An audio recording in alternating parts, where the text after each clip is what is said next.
Hello friends, तो कैसे हैं आप लोग। आज हम डिस्कस करने वाले हैं एक क्वेश्चन के बारे में जो ओएनजीसी के इंटरव्यू में मेरे मित्र से पूछा गया था। वो क्वेश्चन था 1 न्यूटन क्या होता है, डिफाइन 1 न्यूटन। आप प्रैक्टिकली उसको कैसे डिफाइन करेंगे। तो कभी कभी ऐसे क्वेश्चंस हमसे इंटरव्यू में कर लिए जाते हैं जो हमने सोचा भी नहीं होता। 1 कैलोरी क्या होता है, हीट क्या होती है, ठीक है। तो इस टाइप के क्वेश्चंस भी हमसे इंटरव्यू में किए जा सकते हैं। तो चलिए देखते हैं 1 न्यूटन क्या होता है और इसको प्रैक्टिकली एग्जांपल के साथ में हम किसी को भी इंटरव्यू में पूछा जाए तो कैसे एक्सप्लेन कर सकते हैं। तो फर्स्ट ऑफ ऑल, न्यूटन जो होता है वो ऐसा यूनिट है फोर्स की।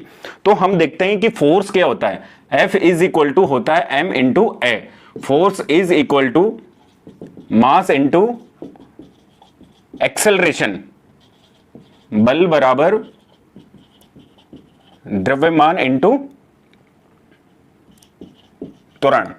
ये तो हम जानते हैं, ठीक है। इसकी एसआई यूनिट की बात करें तो एसआई यूनिट होती है मास की केजी और त्वरण की होती है मीटर पर सेकंड स्क्वायर। और इसी को बोला जाता है 1 न्यूटन। इसको बोला जाता है 1 न्यूटन, ठीक है। तो यहां पे डेफिनेशन लिखेंगे, डेफिनेशन, ठीक है। 1 न्यूटन क्या है, एक प्रकार का फोर्स है। तो 1 न्यूटन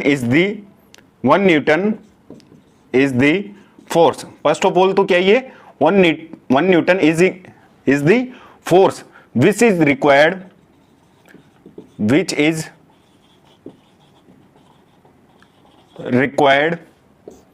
टू एक्सेलरेट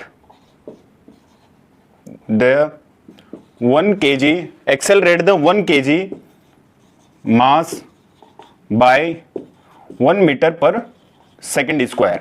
कई लोग तो ये आंसर भी नहीं कर पाते कि 1 न्यूटन क्या होता है। 1 newton is the force which is required to accelerate the 1 kg mass by 1 metre per second square. आपने डिग्री कर ली, रैंक लेके आ गए, अच्छे नंबर लेके आ गए, लेकिन आप डेफिनेशन भी कई बार बताने के योग्य नहीं होते। You are not able to this definition, ठीक है। इसको बताना भी नहीं आता कई इंजीनियरिंग स्टूडेंट्स को। तो फर्स्ट ऑफ ऑल तो ये डेफिनेशन होगी कि उसने बता दिया कि 1 newton is the force which is required to accelerate the 1 kg mass by 1 metre per second square.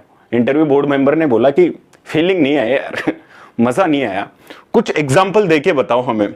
तो उसने बोला कि 1 kg मेरे पास में कोई वस्तु है, ठीक है। मान लीजिए कि जैसे ये डस्टर है, इसको एज्यूम करिए, लेट अस एज्यूम कि 1 kg का है। तो 1 kg डस्टर को 1 metre per second square accelerate करने के लिए लगाए जाने वाला फोर्स क्या होता है, 1 न्यूटन होता है। फिर उन्होंने बोला कि नहीं, कुछ और बताओ जिससे।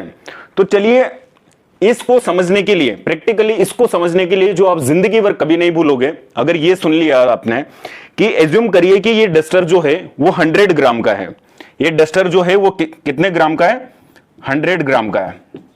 डस्टर हमारा 100 ग्राम का है। अगर इसको मैं पकड़ के खड़ा रखता हूं, ठीक है, ये मेरे हाथ में है, तो पृथ्वी के द्वारा ग्रेविटेशनल एक्सेलरेशन कितना लग रहा है इसमें, 9.81, ठीक है, 9.81 मीटर पर सेकंड स्क्वायर। जी की वैल्यू कितनी होती है, जी की वैल्यू होती है 9.81। तो लेट अस एज्यूम कि जी की वैल्यू हम 10 के अप्रोक्सीमेट में मानते हैं। तो 100 ग्राम का ये डस्टर मैं लेके खड़ा हुआ हूं, ठीक है। तो इस पे जी लग रहा है 10 मीटर पर सेकंड स्क्वायर, ठीक है। चूंकि ये ग्राम को हम केजी में कन्वर्ट करेंगे तो कितना आएगा, 0.1 kg 10 metre per second square, ठीक है। तो यहां से 0.1 को 10 से मल्टीप्लाई करेंगे तो आएगा 1 kg metre per second square. तो यहां से हमें क्या समझ में आया कि किसी भी वस्तु जिसका भार 100 ग्राम है उसको पकड़ के अगर खड़ा रखें अपन, ठीक है, उसको पकड़ के रखें, तो उस पर हमारे द्वारा लगाए जाने वाला फोर्स, उसका जो परिणाम होगा, ठीक है, उसका जो मैग्नीट्यूड होगा वो 1 न्यूटन के इक्वल होगा, ठीक है। तो आपको समझ में आया, ये इसका प्रैक्टिकल एग्जांपल है जो हम कह सकते हैं कि 100 ग्राम की किसी भी वस्तु को एक ही स्थिर अवस्था में अगर पकड़ के खड़ा रखें तो उस पर लगने वाला, हमारे द्वारा लगाए जाने वाला फोर्स क्या होगा, वो 1 न्यूटन होगा। अगर 1 न्यूटन से फोर्स मैं कम लगाऊं, ठीक है, 1 न्यूटन से फोर्स अगर मैं कम लगाता हूं तो ये नीचे की तरफ जाएगी, ठीक है, और ज्यादा लगाता हूं तो ये ऊपर की तरफ चली जाएगी। तो आर यू गेट इट, ठीक है। Thank you so much.